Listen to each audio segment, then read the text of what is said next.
Deus vive todo-poderoso, Pai celestial, Senhor de todo o universo, Deus de todas as coisas. Cuidamos que temos sido teus servos e por isso aqui viemos, ó Deus, em busca do manancial de águas vivas, que é a tua palavra. Não viemos nesta manhã, ó Deus, te pedir os bens da terra, o ouro, a prata, ou as coisas materiais que certamente perecerão e deixarão de existir. Viemos aqui em busca do que é eterno, porque o Senhor disse: os céus e a terra passarão, mas as minhas palavras não haverão de passar. Dá-nos, pois, nesta manhã, ó Deus, a tua palavra, pois queremos ser obreiros aprovados, que não tem do que se envergonhar, e maneje bem a palavra da verdade. O que buscamos nesta manhã, Senhor, é aquilo que o mundo não busca. O Espírito que buscamos é aquele que o mundo não pode receber. A obra que queremos que seja realizada nas nossas vidas é aquela, Senhor, que o Senhor somente com muito poucos pode contar. Mas nós nos apresentamos nesta manhã. Eis-nos aqui, capacita-nos, ó Deus, para utilizarmos a espada do Espírito, que é a tua palavra, para a honra e glória do teu santo nome, em nome de Jesus. Amém. Amém. Deixe sentado. Nós queremos caminhar. Hoje estamos na página 14. Na página 14 tem um tema chamado ressurreição e glorificação. Porque o autor, ele entende que a glorificação somente se dará depois da ressurreição.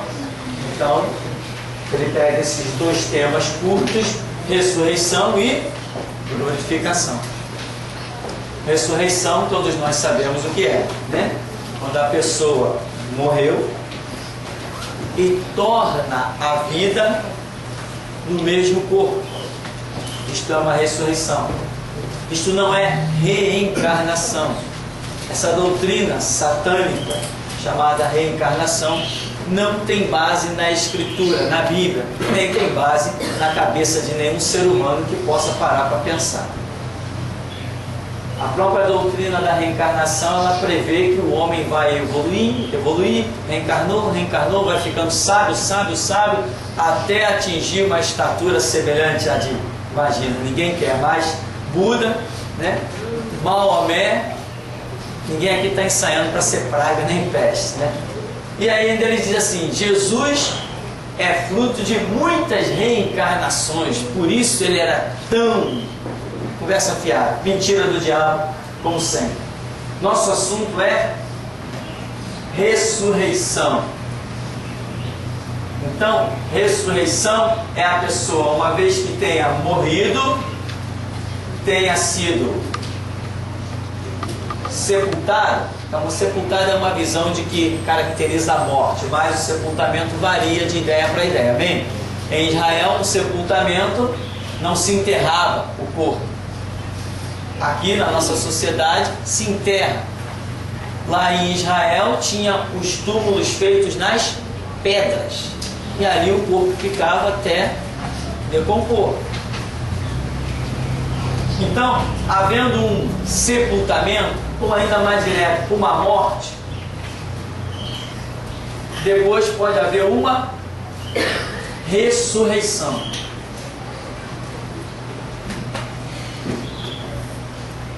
Milhões estão aguardando a hora da ressurreição, mas não estão, como dizem os testemunhas de Jeová, chamados pelos teólogos de PJs. Quem está aguardando a ressurreição não está no pó da terra sepultado. Não está. A Bíblia diz que o corpo fica sepultado, se decompõe de novo na estrutura da terra, mas a essência real de um ser humano, que é alma e espírito, isso nunca é sepultado. Isso está sempre ávido, vivo, de pé, ou salvo ou condenado. É isso que a Bíblia diz, nós vamos ver detalhadamente. Estamos assim caminhando para a mente já ir podendo compreender. Então, quando em breve, neste século, creio eu e aposto a vida, neste século, Jesus Cristo vai ressuscitar a sua igreja. Quando soar a trombeta do arrebatamento, Paulo cria nisso e eu também creio nisso. Soou a trombeta do arrebatamento, ele ainda diz assim: nós, os que estivermos vivos, não precederemos aos que dormem. Ele diz que primeiro os que estão no pó da terra, o corpo, será transformado, o que é corruptível vai virar incorruptível, ou seja, o que se degenera vai tomar uma forma que nunca mais vai se degenerar. É isso que ele usa, as palavras corruptível e incorruptível. E isto aqui então que está no pó da terra vai ser transformado em glória para se unir com a alma e o espírito que estão aonde? No paraíso. Jesus falou para aquele ex-ladrão lá da cruz, né? Hoje mesmo estarás comigo no paraíso. Ó, mas quando tiraram o corpo dele da cruz, botaram aonde? Sepultaram. E lá ficou. Cadê? Ele foi para o paraíso? Foi, mas Jesus não estava se referindo a um corpo, estava se referindo a um ser. E, irmão, tem uma notícia para você: você não é o que você olha no espelho. Sabe disso, né? Quem é você? Você é um ser que habita dentro deste corpo. Você não é este corpo. Você é um ser que habita dentro deste corpo. Este corpo pode morrer por uma facada, por uma bala, qualquer coisa, qualquer fatalidade. Acidentes, incidentes matam este corpo. Mas a sua realidade existencial não pode ser morta de forma alguma. Você é eterno. Salvo ou condenado, você é eterno. Dizem os TJs que inferno não existe. Então ele diz: quando uma pessoa pega e é condenada, ela é jogada no inferno, ela queima e acabou a história. Hollywood fica com inveja da mentalidade de alguns. Então, a Bíblia diz que aqueles que andam no caminho do Senhor, é dito isso lá no profeta Daniel, no final do capítulo de Daniel.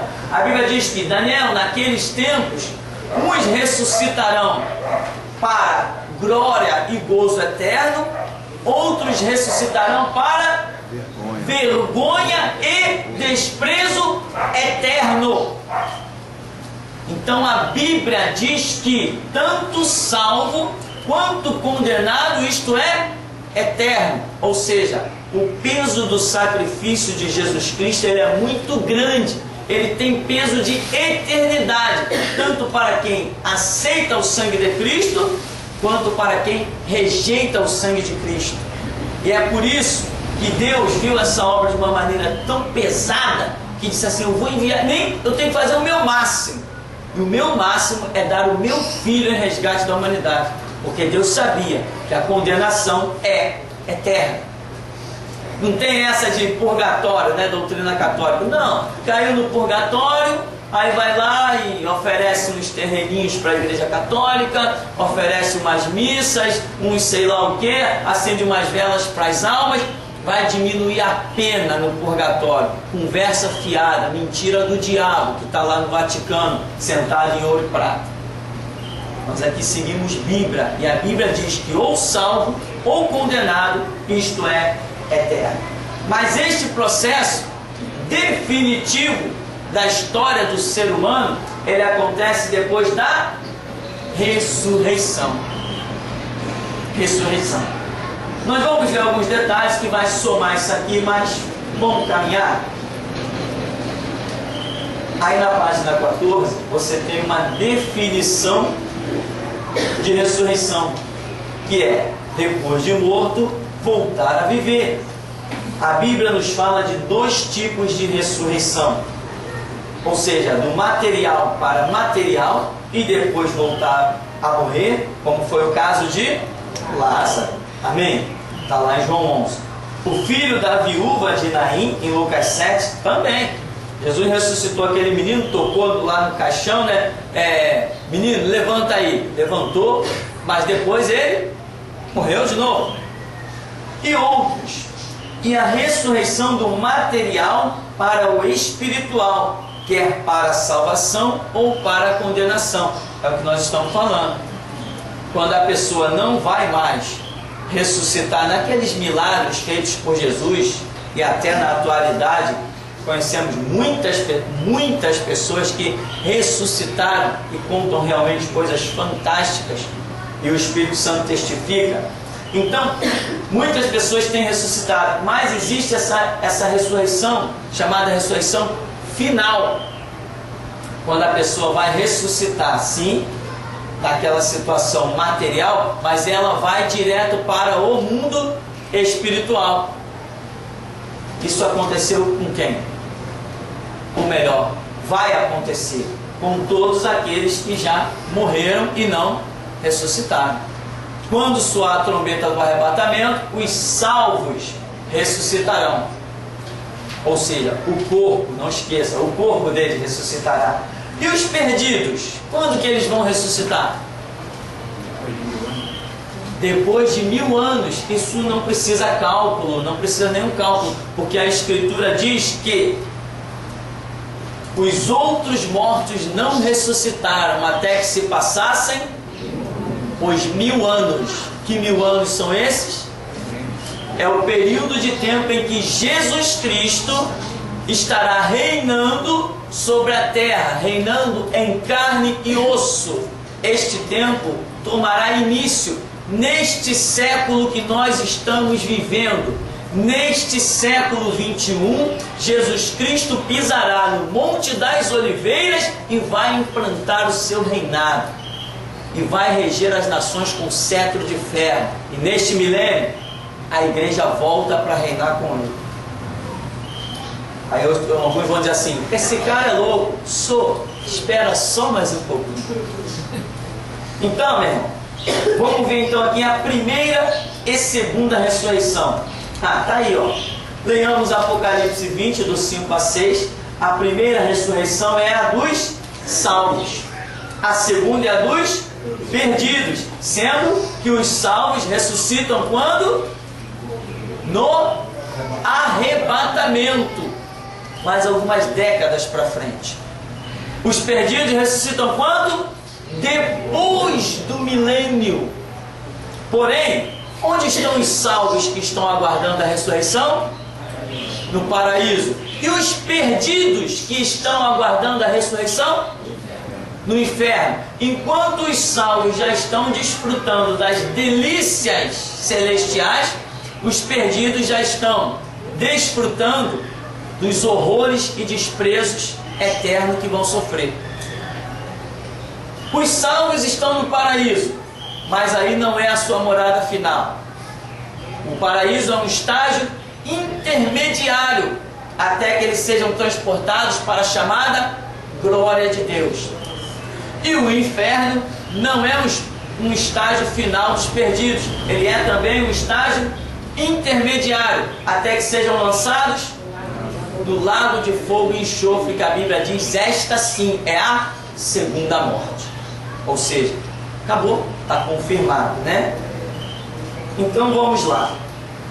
Os perdidos. Os salvos ressuscitarão em corpo espiritual, glorioso, de gozo eterno, igual aos anjos, né? Igual ou semelhante, enfim, quem viver verá. Amém? Não, mas vai ser assim, vai ser assado, cozido, temperado. Não vamos discutir isso, daqui a pouco a gente vai ver isso. Daqui a pouco. E diz: semelhante ao corpo glorioso de Jesus. As pessoas dizem: mas semelhante ao de Jesus? Não, é coisa demais. Eu também acho que é coisa demais, mas eu não sei. Vamos fazer o seguinte: vamos esperar chegar lá, a gente vai ver, amém? Se o nosso corpo vai ser igual ao de Jesus, semelhante, abaixo, ou sei lá o que Jesus preparou para a eternidade, brevemente nós veremos. Esta é a primeira ressurreição. Quanto aos perdidos, só ressuscitarão no juízo final, quando os céus e a terra forem destruídos e criados novos céus e nova terra sem pecado. Tá? Não confunda, irmão, ou melhor, não te determines a imaginar que estes novos céus e esta nova terra descritos em Apocalipse 21 sejam um mundo semelhante a esse que nós estamos vivendo. Isso aí é o que muita gente pensa, que Deus, sim, isso é pauta dos TJs, dizer que o Filho de Deus, ou sei lá quem, Jeová, vai vir e vai implantar tudo de novo nesta terra, e aqui viveremos eternamente. Não é isto que a minha Bíblia diz. A minha Bíblia não diz isso. A minha Bíblia diz que nós vamos morar numa cidade celestial, cujo artífice e construtor é Deus, e diz que as primeiras coisas são todas passadas. O que eu entendo de morada final não é sobre um planeta chamado Terra. O que eu entendo que a Bíblia me diz, o que os Salmos me dizem, é que todo esse sistema de universo hoje conhecido, ele deixará de existir como num piscar de olhos. É isto o que a minha Bíblia diz. Então, eu com certeza, não sei, cada um vai estudar e vai chegar à sua conclusão, mas eu com certeza não creio que essa terra será restaurada e que nela habitaremos, exceto no período de 1000 anos.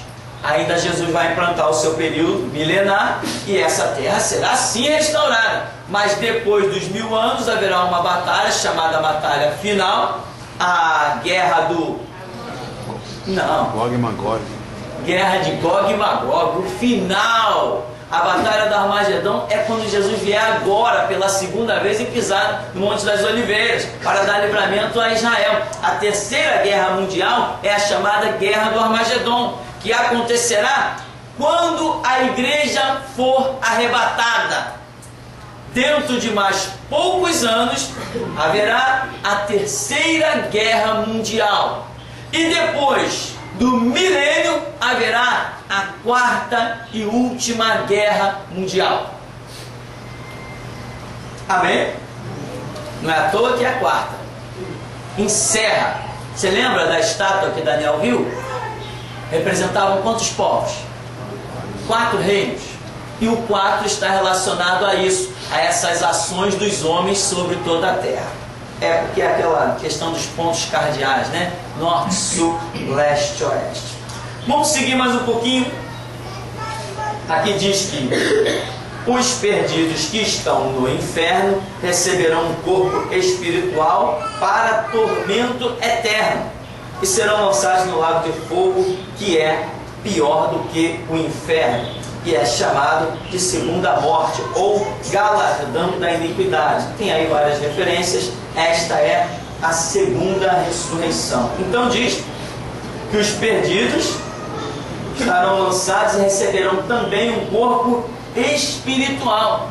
Ou seja, os perdidos também ressuscitarão e receberão um corpo transformado.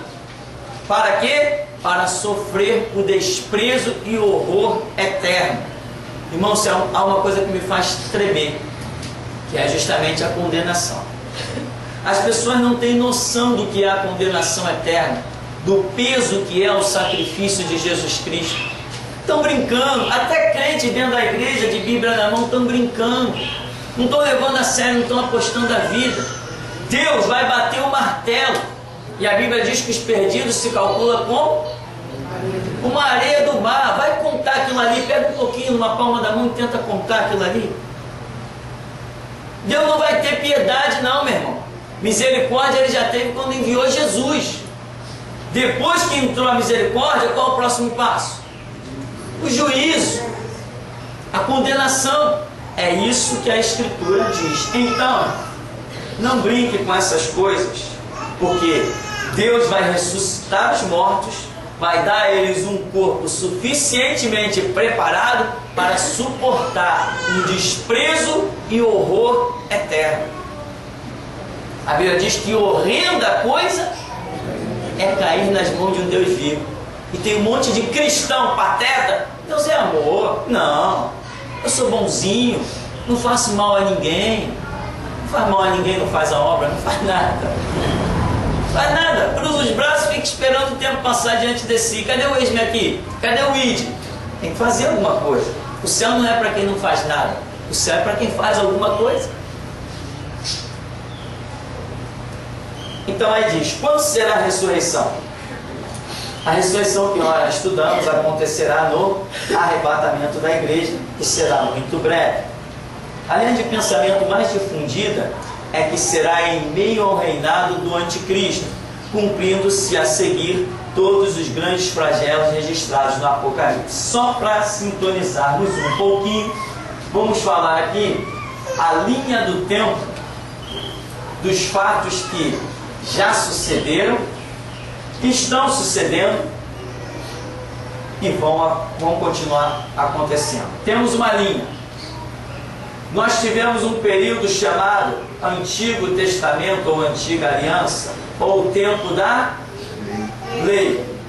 O tempo da lei durou até quando? Até que fosse implantado o tempo da... O que mais comumente se acredita, tempo da graça. Só que, raciocina comigo, o que é o tempo da graça? É o favor imerecido do sacrifício de Jesus Cristo.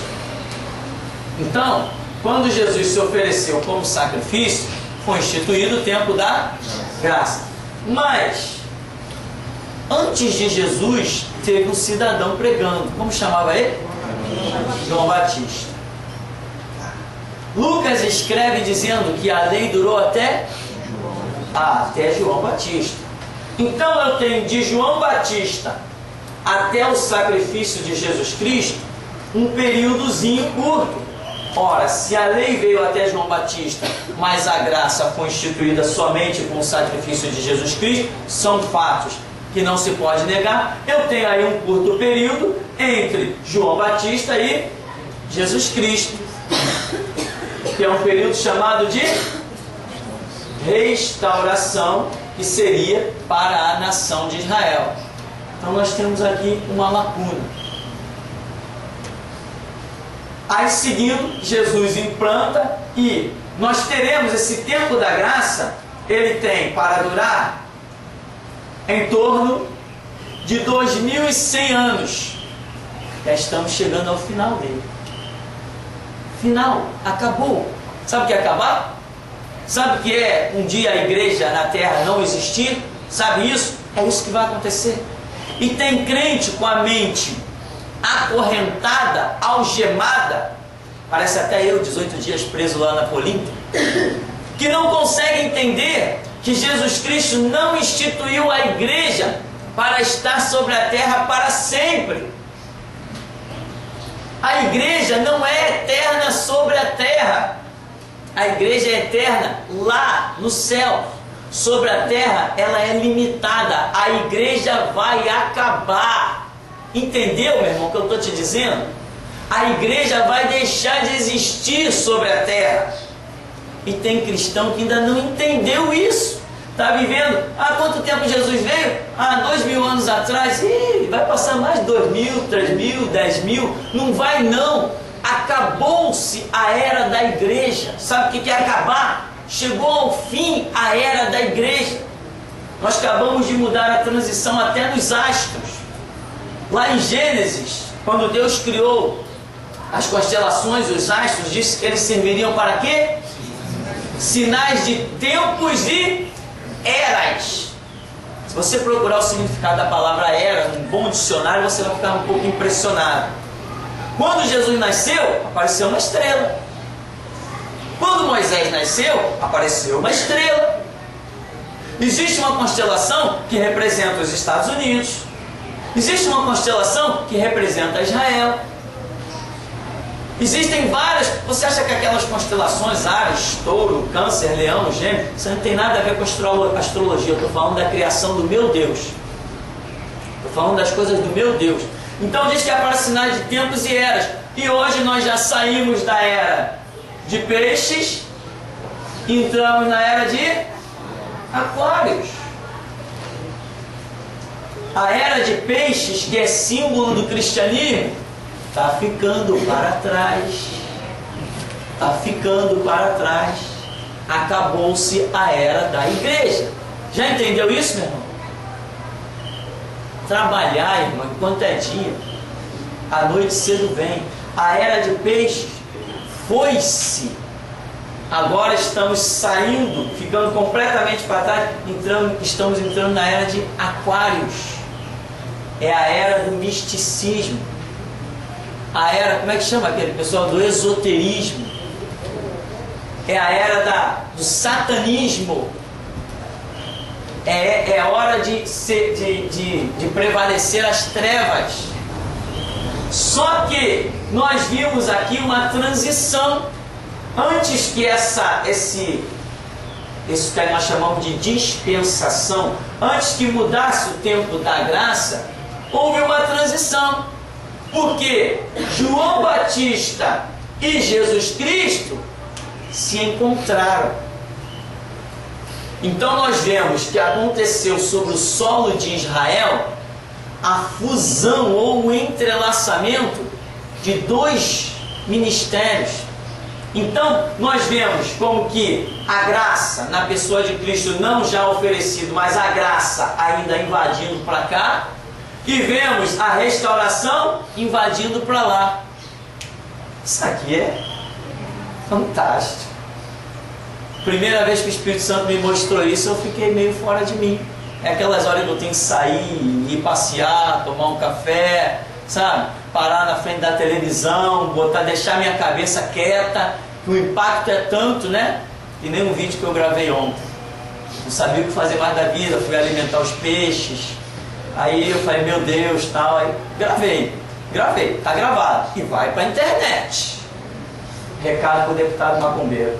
Então, aqui, isso que aconteceu no solo de Israel, vai acontecer no solo também dos gentios, na era da igreja. Porque Israel é tipificação da igreja. Tudo, eu disse, tudo que aconteceu com Israel, vai acontecer com a igreja. Israel apostatou, Israel prevaricou, a igreja também. Mas quando Jesus foi resgatar, achou judeu? Achou Pedro, Tiago, João, achou. Também quando Jesus vier resgatar a igreja, vai achar? Vai achar a mim vai achar você? Amém, meu irmão. Então trabalha para que ele te ache também. Então veja bem, vamos voltar para a nossa régua aqui. O tempo da graça foi instituído, e quando terá fim o tempo da graça? Uma expressão que a Bíblia usa chamada fechou-se a porta. Quando vai encerrar o tempo da graça e a porta vai se fechar? No arrebatamento da igreja, que está descrito aonde? Mateus 25, parábola das 10 virgens, que diz, fechou-se a porta. Acabou. O arrebatamento aconteceu, encerrou-se o tempo da graça. Qual o próximo período? Reinado do Anticristo. Quanto tempo? 7 anos. 7 anos literais. 7 anos literais. O Anticristo reinará sobre a terra. Porém, aqui, a Bíblia diz, lá em Mateus 25, que houve um grito. Esse grito foi feito em que hora?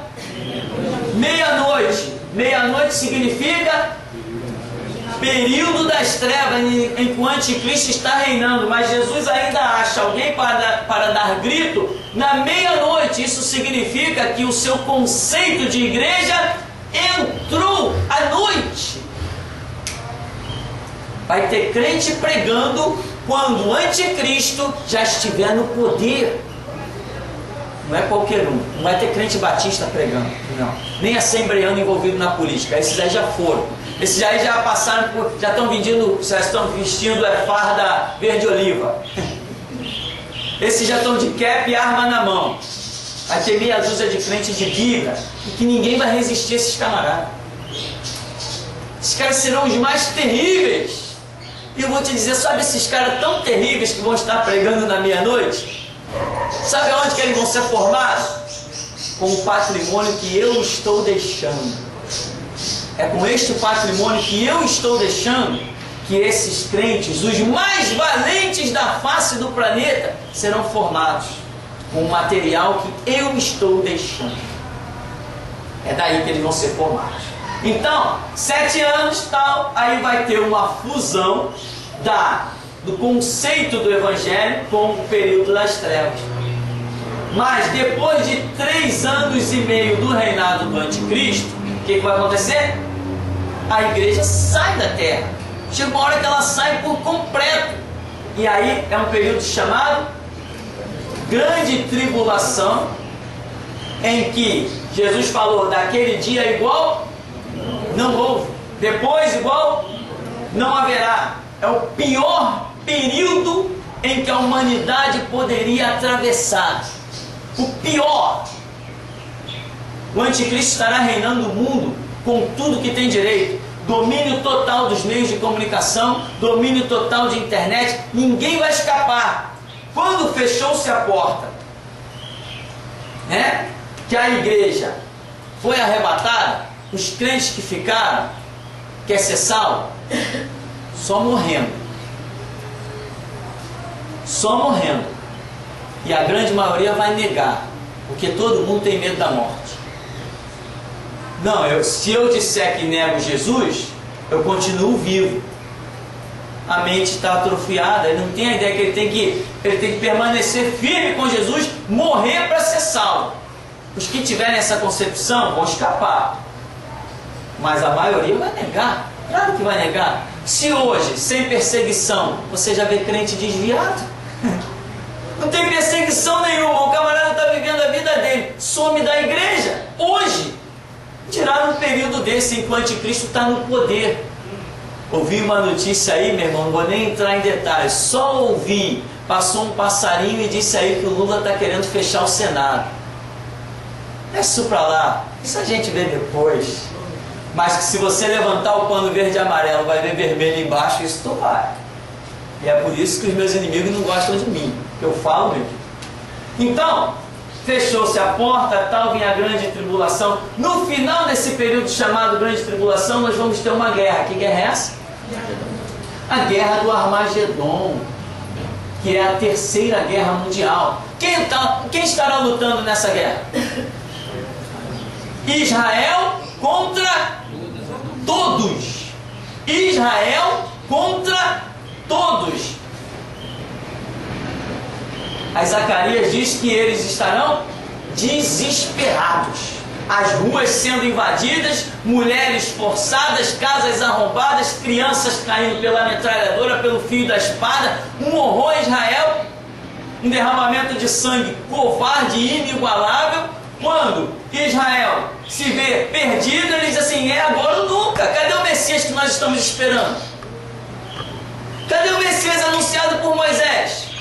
Aí eles vão, como Paulo descreve em Romanos capítulo 2, vão para o clamor, as armas deles não funcionam mais, o mundo está contra eles estão sendo varridos, estão prestes a ser exterminados da terra, na terceira guerra mundial. Aí eles vão para o grito. Quando eles vão para o grito desesperado, os céus se enrolam como pergaminho. Só vê-se uma glória e um relâmpago cair em cima do Monte das Oliveiras, e o monte rachar no meio como ninguém nunca viu igual. Israel escapa pelaquele vale, e quando os inimigos vêm atrás deles no vale do Armagedon, a carne dos inimigos apodrece, estando eles vivos ainda, e o seu sangue soma até o freio dos cavalos. É um rio de sangue. E a Bíblia diz que haverá 7 meses, é isso? 7 meses. Até que sejam todos os corpos sepultados. Você tem ideia do que são 7 meses para sepultar cadáver? Você tem ideia do que é isso? 7 meses? E os despojos serão recolhidos por quanto tempo? 7 anos. Você tem ideia do que é ficar recolhendo coisas durante 7 anos? Aí Jesus implanta o seu reinado por 1000 anos, com sede em Jerusalém. Que bonita é, rua de ouro, mar de cristal. Jesus implanta o seu reinado em Jerusalém. Só que quando Jesus pisou no Monte das Oliveiras, não pisou sozinho. Veio aqueles discriminados, aqueles martirizados, aqueles escorraçados, aqueles humilhados, eu, você e mais os outros valentes, desceram com ele e também pisaram com ele no Monte das Oliveiras. E a Bíblia diz que reinaremos com Cristo por 1000 anos. E seremos o quê? Sacerdotes e reis. Nós dominaremos o mundo aqui com o nosso Jesus. O que aconteceu com os exércitos inimigos? Foram-se no vale do Armagedon. Foram-se. Nesse período de 1000 anos, o que acontece com o diabo? Preso no abismo. Preso no abismo por 1000 anos. Depois dos 1000 anos, o que acontece? O diabo é solto por um pouco de tempo e ele promoverá de novo com as nações uma guerra chamada Batalha Final. E ele de novo, depois dos 1000 anos, marcha contra Jerusalém. Mas quem está reinando lá? Jesus. O que acontece? Cai fogo do céu, consome os inimigos e aí acabou. Aí a Bíblia diz: eis que vejo novos céus e nova terra. E o mar já não existe, todas as primeiras coisas são passadas. Essa é uma régua que você deve desenhar, estudar, meditar, procurar entender, se debruçar sobre ela. Aqui está toda a história da humanidade.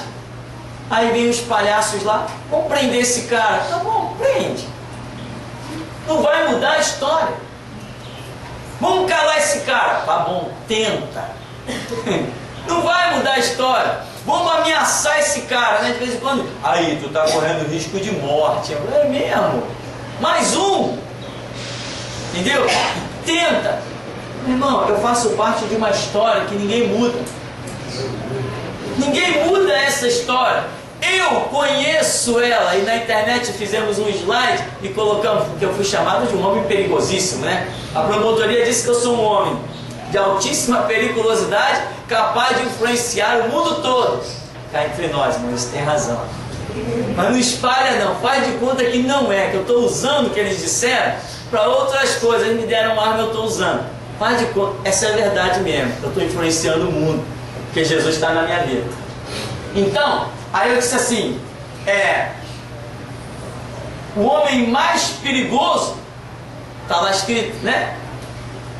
Tem segundo grau, o homem mais perigoso do mundo, nunca usou, nunca pegou no 38, o homem mais perigoso do mundo, passeia na Quinta da Boa Vista, passeia no Alto da Boa Vista, só para provocar eles, só para provocar. Está lá um slide que já assistido por milhares de pessoas, já colocamos outras respostas aos jornalistas, não sei quem já assistiu, e essa semana vai estar indo coisa 10 vezes mais pesada do que aquela resposta ao jornalista. E foi esse vídeo que eu fiz que me deixou meio tonto. Tinha muito tempo que eu não ficava tonto com o impacto de uma revelação. Às vezes você tem que falar coisas, meu irmão, que você acha que nunca iria falar. Mas quem está disposto a obedecer, ouve Deus. Ouve. Tem alguma pergunta aí? Vamos ouvir.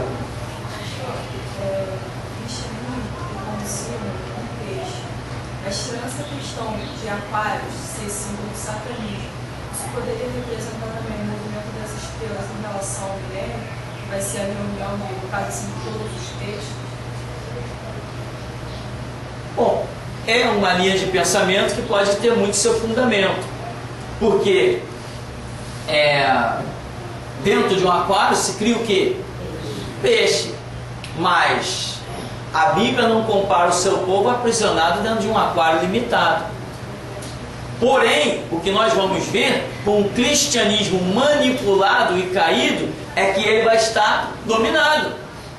É isto que a Bíblia mostra, que assim que o anticristo se levantar, nós teremos igrejas ao seu serviço.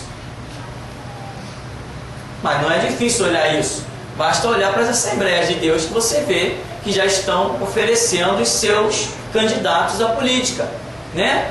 O maçom, o governador Sérgio Cabral, maçom, foi apoiado pelo Silas Malafaia, que disse: este aqui é o homem de Deus, esse promete e cumpre. Silas Malafaia apoiou Sérgio Cabral. E agora, quem transformou a Umbanda, a Macumba, a Magia Negra em patrimônio imaterial do Rio de Janeiro?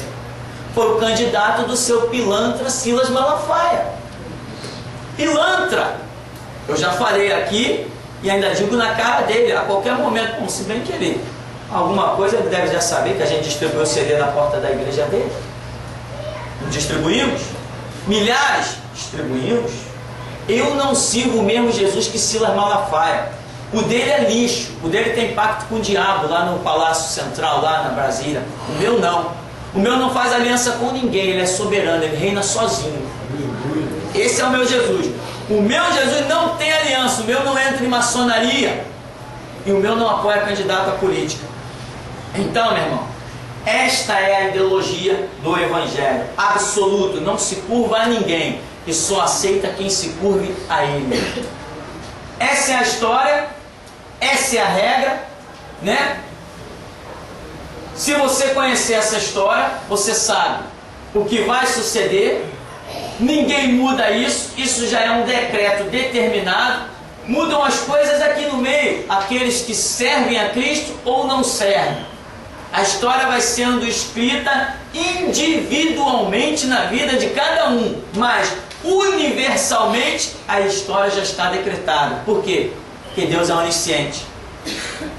Universalmente a história já está decretada. Individualmente na vida de cada ser humano a história será mediante a sua postura, a sua decisão. Se você decidiu viver e morrer por Cristo, você vai fazer parte dessa história gloriosa e brevemente ouvirá: vinde bendito de meu Pai, possui por herança o reino. Nós vamos então dar uma paradinha e daqui a pouquinho a gente volta.